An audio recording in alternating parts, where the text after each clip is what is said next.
Welcome to the Strategic Project Leader, where we help you leverage strategic project management so you can achieve your goals. Now, here's your host, Fola Alabi. Hi there, good morning. Welcome to another episode of Strategic Project Leader. We are coming at you live from the Strategic Project Leader studio right here in Calgary, Alberta, in Canada. It's a great day. On the Strategic Project Leader podcast, we talk about everything you need to become the best leader, for you to actually leverage strategic project management in business and beyond. Today, I have, my co-host, a friend, a strategist, a leader. Jay Franzi, how are you today? I am fabulous, my friend. How are you? I'm doing awesome today. And without any further ado, today we're going to be diving deep into an area that it's actually very, very personal to me, because I have been there. I have actually felt the pain, trying to move further, trying to execute and just feeling stuck.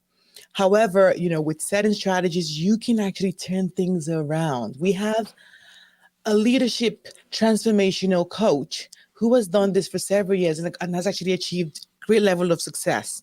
Marie, she's going to be diving deep into how to move from just being stuck. Like, you may have planned and you may not have been able to get results, or you may have tried to execute, but you've just found out that things are not really working the way you definitely thought. Can we just welcome Marie? Hi, Miss Fantastic. Marie. Hello. Thank you for inviting me to your podcast. Great to have you. So before we just tell us a little bit about you. Tell us a little bit about yourself and what you do, and before we get right into the meat of today. Sure. My name is Marie Gervais. I have a PhD in culture and learning in the workplace, and I am keenly interested in how individuals and organizations interact so that the individuals affect the organizations and the organizations affect the individuals. And I'm really interested in learning at work and culture and learning at work. So everything that has to do with groups you're born into, groups you adopted, groups you became a part of as a professional, all of that has been my main interest. And so as a result, I was very keen on solving workplace learning problems. And one of those is resistance to actually execute and to execute properly. Resistance to execute and execute properly. When I think about the overall concept of what we do around the Strategic Project Leader brand, it's all about helping you execute right. I talk about the right projects, the right way, and leveraging those strategies that you can actually use to get results. So, Marie, when we think about execution, what would be the first thing that you have found over the years that has prevented people from getting that far? They don't have any self-awareness about their own process. And so they're acting out of triggers instead of the goal that they wish to reach. And as a result of that, they're causing problems for everybody around them, and they trigger their team. So that's the biggest problem. So you spoke about triggers. Mm-hmm. So they have triggers, and then that's actually preventing them from executing. So how exactly can you identify what those triggers are? Because, and I think about a young professional who has just launched their careers, and they find that I've actually found that maybe when I create a plan, I may just feel a little bit, maybe like self-doubt, or it could be imposter syndrome, whatever that is. How can you actually identify those things that kind of triggers that outcome that you really don't want? Well, if you are a young professional who's creating a plan and you have some self-doubt about it, that's your trigger. Your trigger is resistance. So what you can say, ask yourself, what am I resistant to? I'm resistant to being seen. I'm resistant to looking stupid. I'm resistant to not being up to par with the others. So all of those things then prevent you from moving forward in your best self. But it doesn't mean that they're there forever. So there are some strategies for how to handle that so that you can be aware of your trigger and manage it more effectively. There are also triggers that go both ways. So you can feel completely overwhelmed emotionally, which is one way you can have a trigger, or you can shut down and freeze. So those are the two main reactions for a trigger. So you either shut down and can't think and you're frozen, or you feel so emotionally overwhelmed that you also can't think. You take the first immediate action that you can. It's usually wrong. Nice. So responding out of a triggered state is what causes the most problems for project managers and for managers in general. So how do you handle it? Well, the first thing is to start practicing recognizing that you actually have feelings, because most people have this erroneous idea that we've been somehow believing for the past 200 years, that you can think separately from having feelings and having a body and being aware of other people. You can't. That happens all simultaneously at the same time. So the biology, the emotions, the thoughts, just like that at the same time. There's no one thing that happens first. It all happens all at once. So once you are aware of that, then you can stop thinking that you need to control everything with your thoughts, because you're not. What you can control with your thoughts is about 10% of your action. So that's the first piece.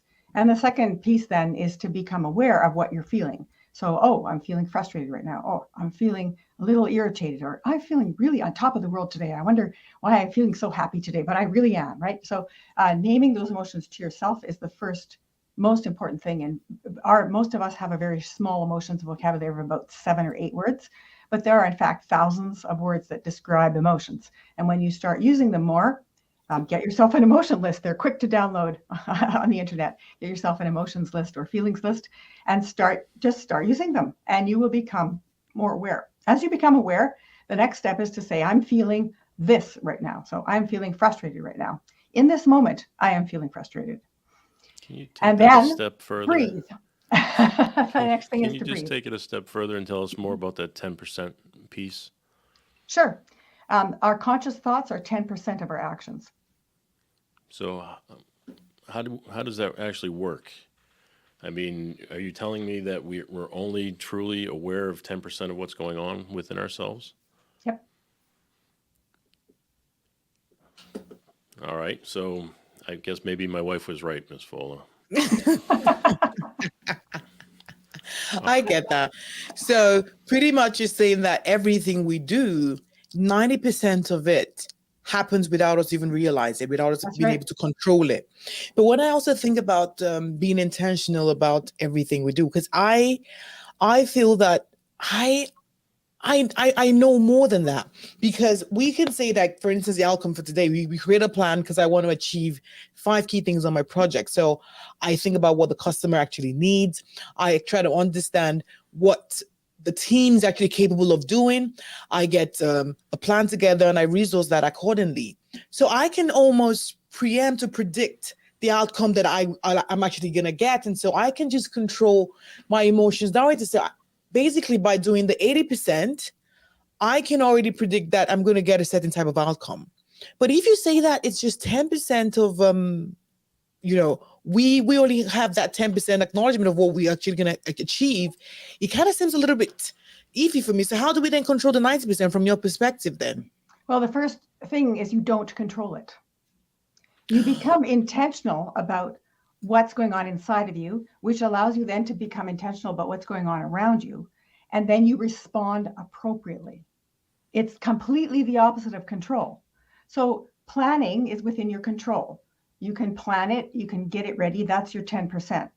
You can get everything set up so that you can get started with it. But in order to actually effectively roll out the plan, it's about responding first off to yourself to make sure that you're not acting out of some spot that's the wrong spot. Because if you are, you're not seeing anything around you, and whatever you see is an inappropriate lens, right? So first recognize your own, and then as that opens up, what happens is you become aware of what's going on around you. So then you can respond appropriately. So I'm just going to take a safety meeting, for example. Let's say you are in charge of a safety meeting, and you're starting the safety meeting, and you're just looking at your notes and looking down, reading your notes, right? You are completely unaware of your own state. You're unaware of the fact that nobody's paying attention to you. And then afterwards, okay, check the box. Safety meeting's done. Nothing has happened. You haven't even controlled 10%, right? So first you go, here I am with my team. Look at them. Wow, this is great. I'm working with some competent human beings right now. Isn't that awesome? I wonder what I don't know about these people. So you're setting yourself up for success. You take another breath. Then you go, let's see, what's the most important safety message today? And ask a question.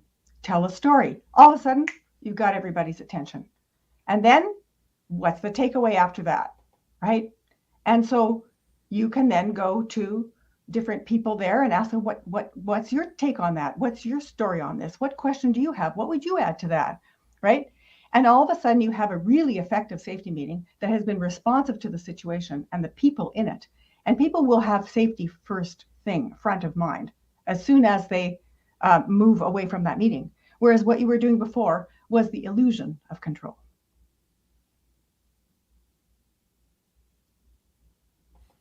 Miss Fola's having a little difficulty there. We'll switch back over to here for you. Go ahead, Miss Fola. No, that's awesome.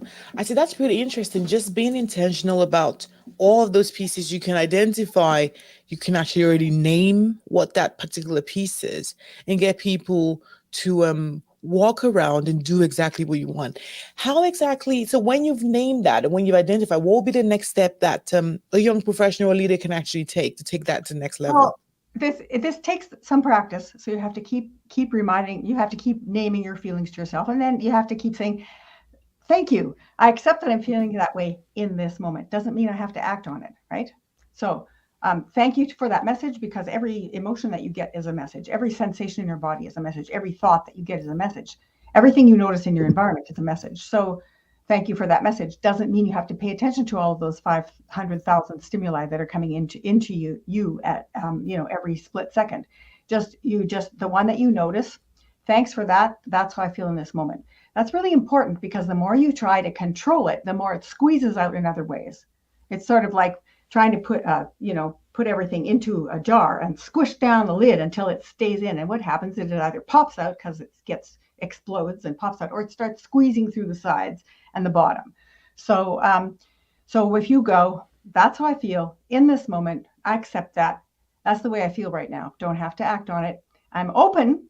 That's the third step. I'm open to new ways of addressing this situation. Even if I don't act on it, right? I'm open to new ways. So that gives your nervous system the chance to calm down. If your nervous system is calm and feels safe, it is very likely to be able to access more than that 10% that you're consciously using. So if your nervous system is either frozen or hyper reactive, you can't even access that 10%. So if your nervous system is in a receptive, responsive state that feels safe, then you're able to respond.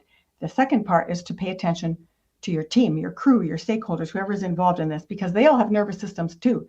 And the first sign that their nervous system is out of whack is that they're resistant, or they don't do the job, or they don't do it right, or they don't do it consistently.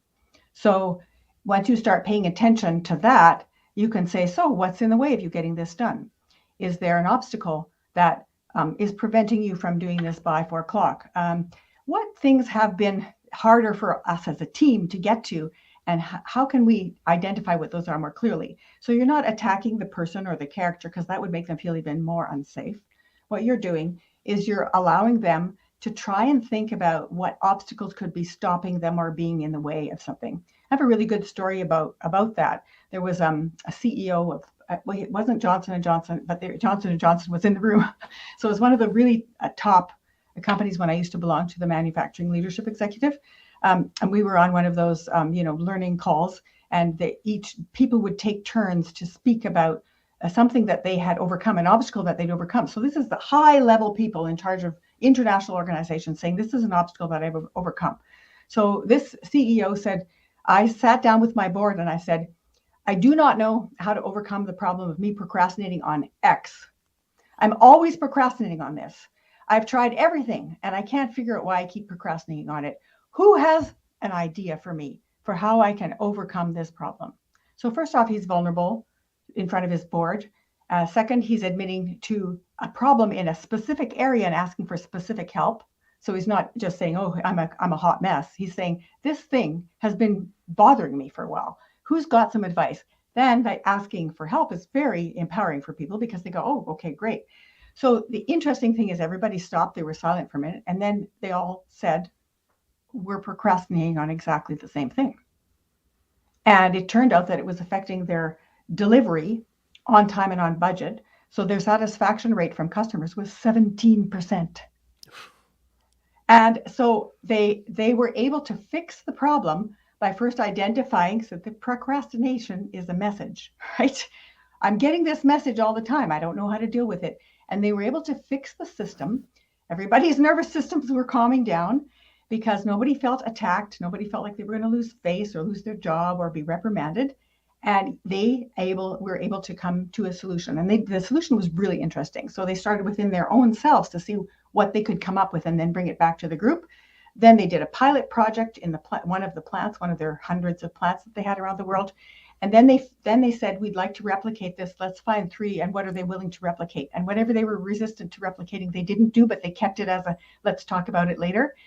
And eventually they came up with things that they could scale, that everybody could do, and things that were not scalable, but that were resistance points that people were feeling and they could discuss. They solved the problem in 18 months. They went up to 78% on time and on delivery of their product to their customer in 17 different countries. I think that's awesome. So when I pretty much hear you say, you name it, you have to also be vulnerable to be able to share and be specific as to, I think I've named the fact that I always want to make things perfect. I named this a lot with Jay, and I say, Jay, we have this project we have to roll out.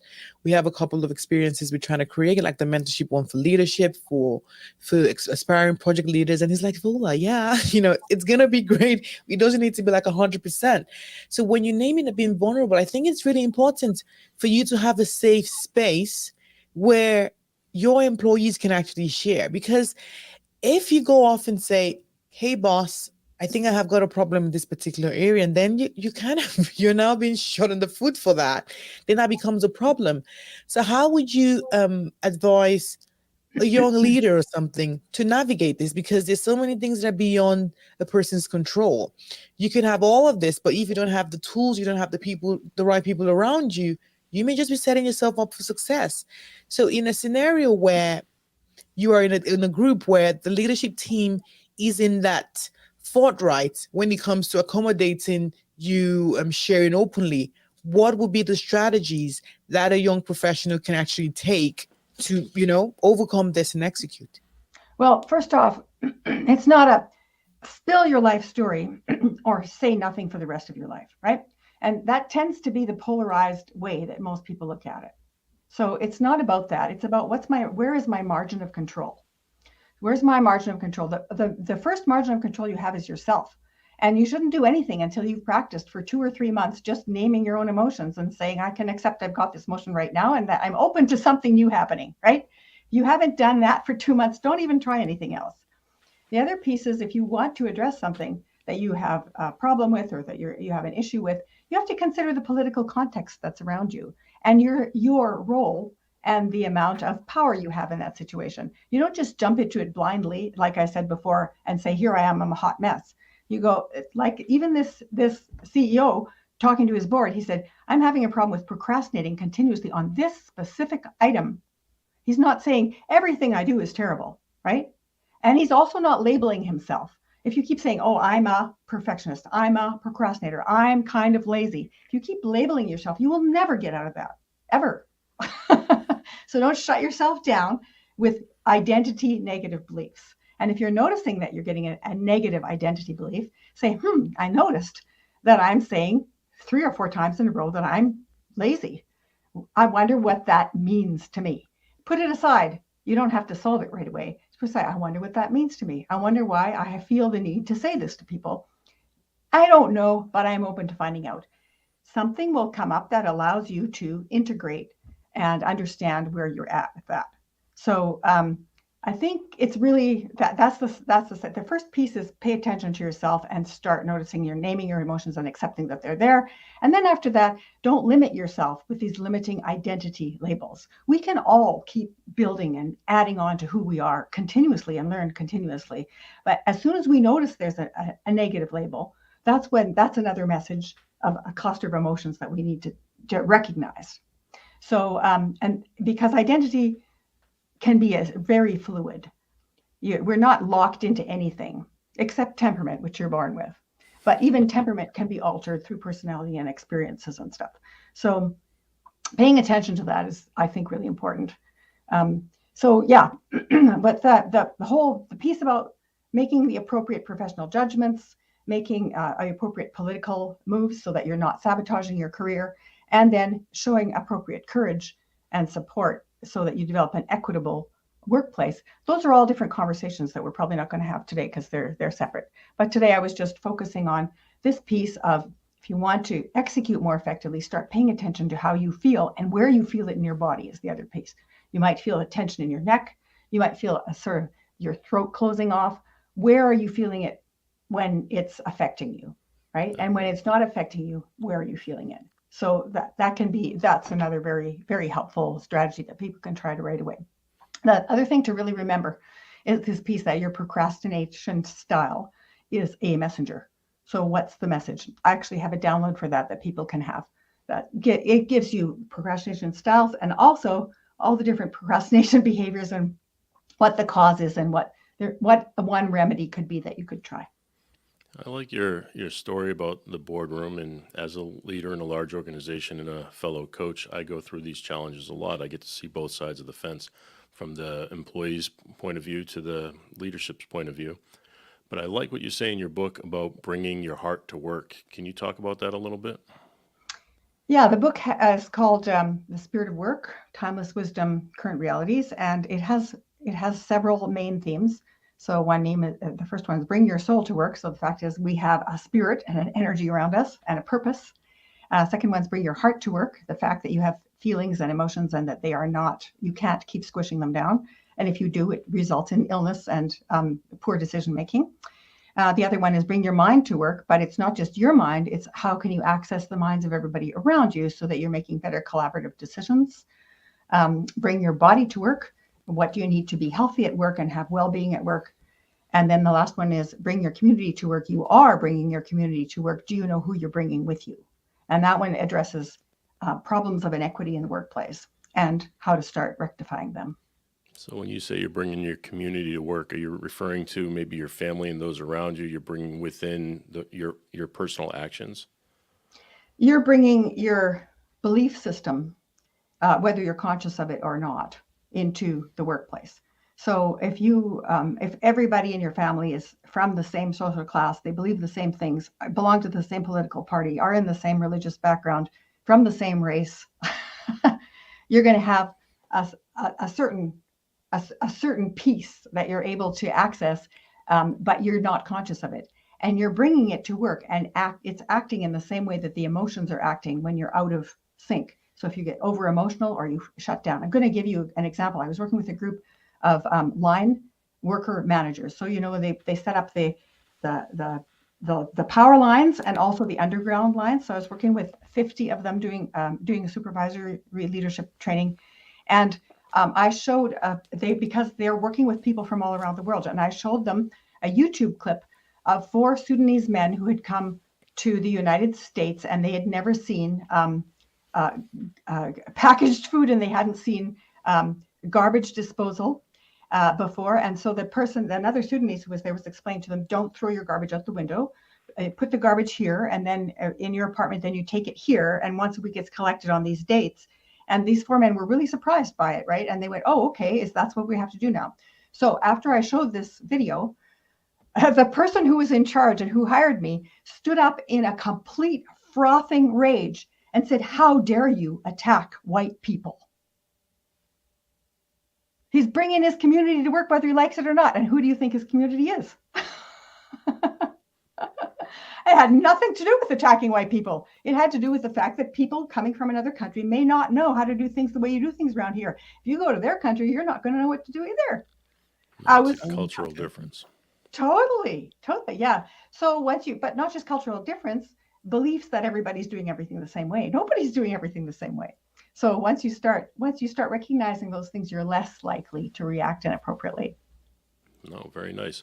Hey, Ms. Fola, can you do me a favor and tell me how we can tie all this to our personal lives? Oh my goodness.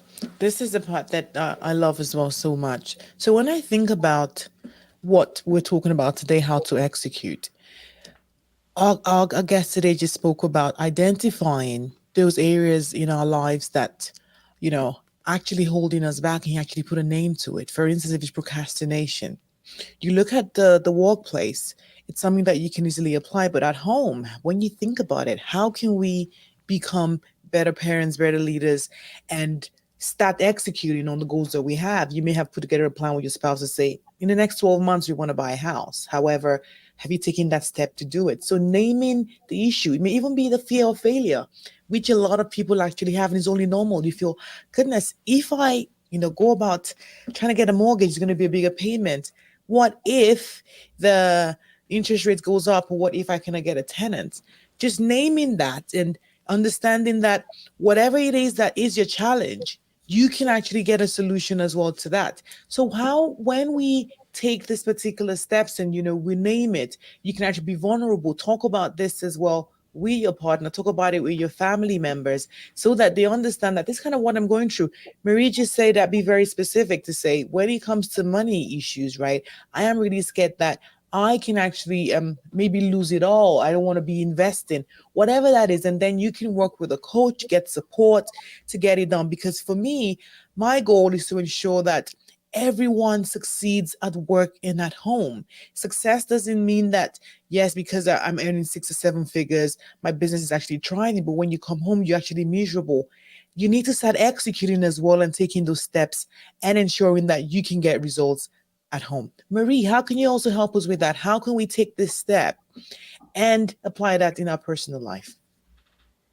Well, I have 2 suggestions for people to apply to their personal lives, and it's also going to really help them with their professional lives as well. And the first one is to make sure you wake up early enough to give yourself 15 minutes of complete quiet time. And you can do that even if you have young children. I know, because I have 4 and 5 grandsons. So 15 minutes of just time when you just shut down and you just reflect for a minute, and you just focus on your breathing. And I usually do a virtues pick. So I have a deck of virtues cards from this thing called the Virtues Project, which you can find online anywhere. I pull one and go, oh, today I should be practicing gentleness. Okay, how should I do that? And that sets the tone for my day. That's going to set the tone for your day for home and also for work, because you will be starting in a calm, regulated state with purpose, and you're starting positively. So if you just jump out of bed and fly into action, you're going to be dysregulated already. You're starting the day dysregulated. So I think that's the first thing. The second thing is to remember that although machines work best when they're at a maximum, ultimate sort of maximum speed, and if you slow it down, it's a problem, and if you speed it up, it's a problem, humans work best when they slow down. Human thinking works best when you have regular daily, regular weekly, regular monthly, and regularly quarterly slow down thinking sessions. That's when you have access to more than your 10%, because you actually become more intentional. If you're always on go, go, go mode, you never have access to that more than your 10%. So think about times when you have slow down, slow thinking, slow discussion, something slow for half an hour to an hour. It can be extremely beneficial to you, your personal life, and also in your professional life. I think I like that. Slow everything down.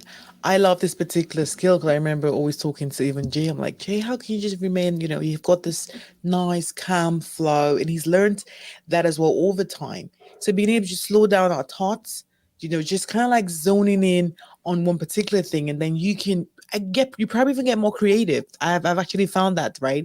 A lot of the ideas that I get them just before I go to bed, or even in the middle of the night. I wake up and I start writing notes. I'm like, goodness, something just came, just popped up. And then I take my notepad and writing that down. So being intentional about the time where, just be calm. And I think that kind of comes back to being mindful, right? People talk about mindfulness, taking time to people who do yoga and all those kind of things where you're just like calm and there's that serene. It helps you indeed. So in summary, what are the 5 things? I remember we already said, name that particular thing that's holding you back. Ensure that you can actually be vulnerable, be specific about what exactly it is it, and actually ask for help. You need to ensure that you do not label yourself. Sorry, Fola, to interrupt you, but that's not it. If you do that, you're going to dysregulate your system. Okay, so that's what I said. So can you just run us through? Name the feeling you're noticing in the moment to yourself. To You're not yourself, making okay? it public. You're not making yourself vulnerable. You're naming the feeling in the moment to yourself. Then you're Okay. accepting. I accept that I feel this. And I'm feeling it in this moment. I'm feeling it now. And I am open to solutions, even if I don't do anything about it. Those are the 5 things you need to keep your nervous system feeling safe. So that means you're not going to freeze or explode. You'll be responsive, right? But those 5 things are the foundation. So don't try doing anything else until you've got that foundation. If you can't do those 5 things, it's because you don't have any slow time in your day. So then give yourself some slow time, and those 5 things will start to become easier. That makes sense. Okay. Absolutely, that makes sense. For everyone who's actually joining us, this has actually been great. Is there like any final words you have to give to us before we leave today? We've just reached bang on. It's half on top of that hour. Is there anything else you want to leave with us before we go today? Well, I really thank you for being open to having me on the podcast and for letting me challenge you. So I appreciate your willingness to allow that to happen. And then the other piece is just I do have a download, right? It's called Procrastination Behaviors. There's a link, and I hope that someone can put it into the comments because I don't have access to that since I'm not the host. So it's shiftworkplace.co. So shiftworkplace.co/procrastination behaviors. And if you go to that URL, then you get access to the procrastination behaviors, which can be very helpful because if you're not used to identifying your emotions or your sensations in your body, the procrastination behaviors is a nice tool to help you do that. Very nice. Absolutely. I just put it in the comments, and I'll also put it in the show notes for you. That's right. Thank you so much. And the thing that you need to realize that as a leader, it's all about learning every day. I want to challenge myself. I want to be better. Anyone that actually feels that they already have, that silver bullet to create the perfect life, the perfect business, then they're just setting themselves up for failure. So for me, I am always there, to keep learning, get my ideas challenged and actually be better. So thank you so much, Marie, for another great one today. We appreciate you. So where exactly can people find you? Well, they can find me on LinkedIn, Marie Gervais Leaders Training. They can also find me on my website, which is shiftworkplace.com. Okay. And my wonderful friend, Jay, where can people find you? You can find me over at jfranzi.com. Fantastic. Thank you so much all for being here today.